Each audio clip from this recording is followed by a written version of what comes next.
Imagine waking up one morning to a world where truth and falsehood become almost impossible to distinguish, a world where millions willingly follow one man, believing he possesses extraordinary power.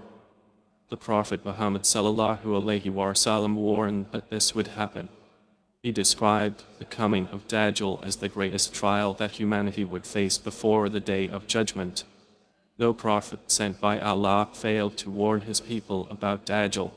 From Prophet Nuh alayhi salam to Prophet Muhammad sallallahu alayhi wasallam, every nation received this warning because the fitnah of Dajjal would be unlike anything the world has ever experienced. Surprisingly, the Quran does not mention Dajjal by name. Instead, a detailed knowledge about him comes through authentic Hadith, narrated by the Prophet Muhammad sallallahu alayhi wasallam. He warned his companions repeatedly so that Muslims would recognize the danger and protect themselves. Who is Dajjal? He is a human being, not a god, not a supernatural force, and not someone worthy of worship. Yet Allah will allow him to perform extraordinary events as a test for humanity. Many people will be deceived because they judge only with their eyes instead of with faith.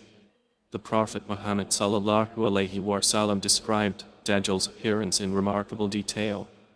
He said Dajjal is blind in one eye, while his other eye resembles a floating grape.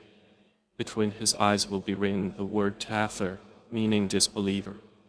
Every true believer will recognize this sign, whether they can read or not. His greatest weapon will not simply be power. It will be deception.